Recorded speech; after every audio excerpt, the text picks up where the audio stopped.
Hello friends, welcome to our YouTube channel Learning for Learners. This is something about me, myself Jyoti Sharma, and today we will discuss about some most important one-liner current affairs April 2020. सबसे पहला question है आज का, विश्व press स्वतंत्रता सूचकांक 2020 में कुल कितने देशों को शामिल किया गया है? तो 180 देशों को विश्व प्रेस स्वतंत्रता सूचकांक 2020 में शामिल किया गया है। विश्व प्रेस स्वतंत्रता सूचकांक 2020 में कौन से देश को शीर्ष स्थान प्राप्त हुआ है? तो आंसर है इसका नॉर्वे। क्वेश्चन नंबर 3, विश्व प्रेस स्वतंत्रता सूचकांक 2020 में भारत को कौन सा स्थान प्राप्त हुआ है? तो 142वां स्थान भारत को प्राप्त हुआ है। अभी जो सूचियां निकलती हैं ये कौन निकालता है इसके बारे में जान लेते हैं। रिपोर्ट्स विदाउट बॉर्डर्स एक गैर सरकारी संगठन है जो देशों की प्रेस स्थिति के बारे में हर वर्ष बताती है। यह सूचकांक 2002 से प्रतिवर्ष इसी संगठन द्वारा जारी किया जा रहा है। ये संगठन प्रेस की स्वतंत्रता का सपोर्ट करता है। इसकी स्थापना वर्ष 1995 में हुई, जिसका मुख्यालय पेरिस में है और इस संगठन को संयुक्त राष्ट्र में भी सलाहकार की स्थिति प्राप्त है।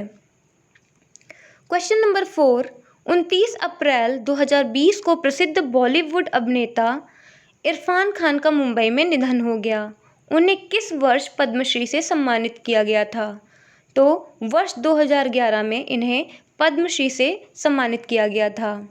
इन्हें कला एवं अभिनय के क्षेत्र में उनके योगदान के लिए भारत सरकार द्वारा वर्ष 2011 में पद्मश्री से सम्मानित किया गया। अभिनेता इरफान खान 53 वर्ष के थे। इन्हें न्यूरो एंडोक्राइन ट्यूमर हो गया था, जिसके कारण इनकी मृत्यु हो गई। इनकी सर्वश्रेष्ठ फिल्म पान सिंह तोमर के लिए सर्वश्रेष्ठ अभिनेता का राष्ट्रीय पुरस्कार भी प्रदान किया गया था। क्वेश्चन नंबर 5, अभिनेता ऋषि कपूर को 1974 में उनकी किस फिल्म के लिए सर्वश्रेष्ठ अभिनेता का पुरस्कार दिया गया था? तो आंसर है बॉबी।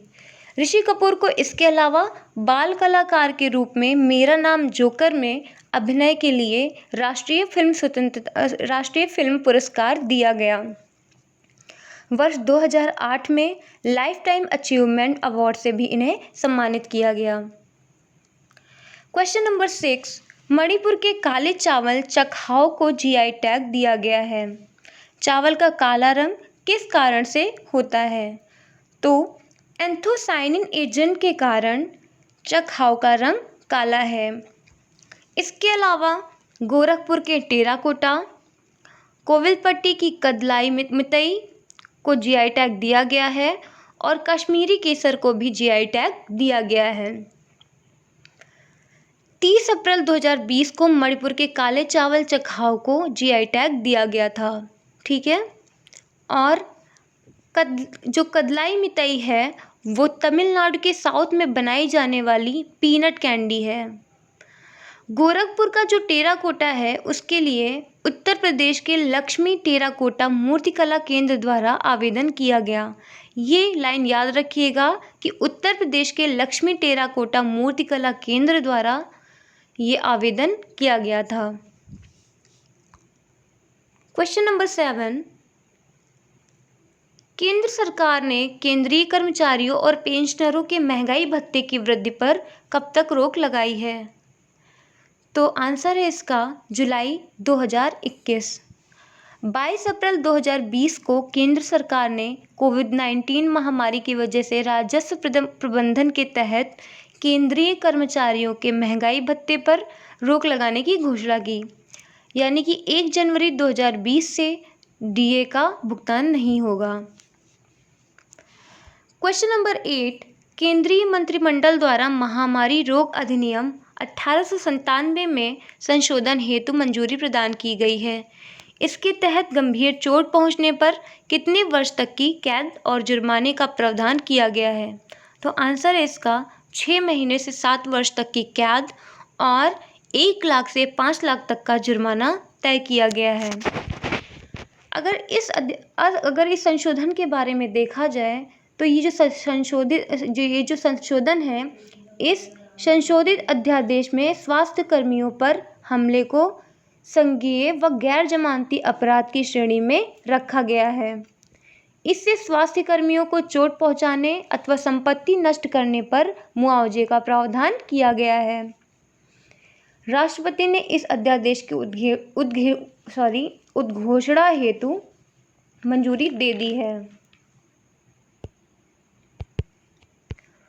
क्वेश्चन नंबर 9, सरकार ने कोविड-19 के टीके एवं दवा की खोज और इस दिशा में हो रहे प्रयासों को गति देने के लिए उच्च स्तरीय टास्क फोर्स का गठन किया है।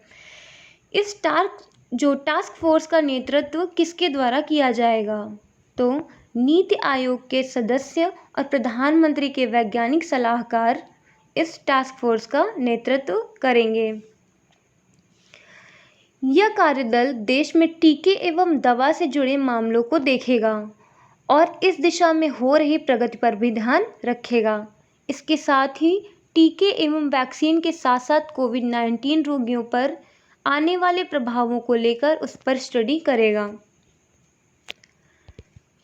क्वेश्चन नंबर 10, केंद्रीय संस्कृति मंत्री प्रहलाद सिंह पटेल ने नई दिल्ली में अमूर्त सांस्कृतिक विरासत की राष्ट्रीय सूची जारी की है। इनमें से कितने को यूनेस्को द्वारा मानवता की अमूर्त सांस्कृतिक विरासत के रूप में मान्यता दी गई है? तो आंसर है इसका 13। इस सूची का जो लक्ष्य है वो भारत के विभिन्न राज्यों को अमूर्त सांस्कृतिक परंपराओं के बारे में जागरूक करना है। क्वेश्चन नंबर 11, केंद्रीय कृषि मंत्री नरेंद्र सिंह तोमर ने किसान रथ मोबाइल ऐप लॉन्च किया है। इस ऐप की टैगलाइन क्या है?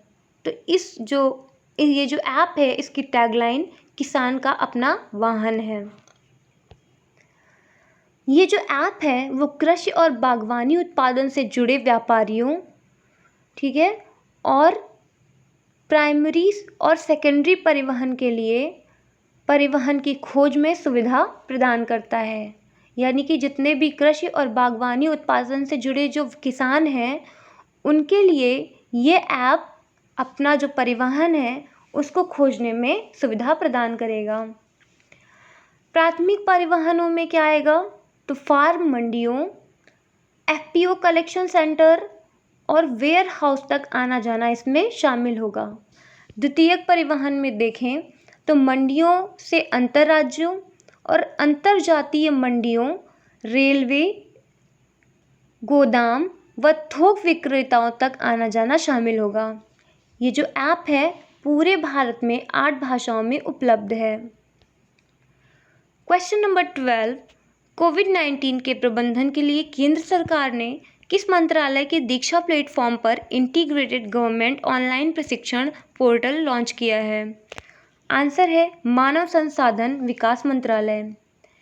ये प्रशिक्षण कार्यक्रम विशेष रूप से चिकित्सक, नर्स, टेक्नीशियन एवं राज्य सरकार के अधिकारियों व अन्य स्वयंसेवी जो संगठन हैं उनके लिए शुरू किया गया है। अगर आपको वीडियो इन्फॉर्मेटिव और अच्छा लगा हो तो प्लीज़ कमेंट करके बताइएगा और इसे लाइक, सब्सक्राइब और शेयर करना कतई मत भूलिएगा। Thank you. Have a great time ahead.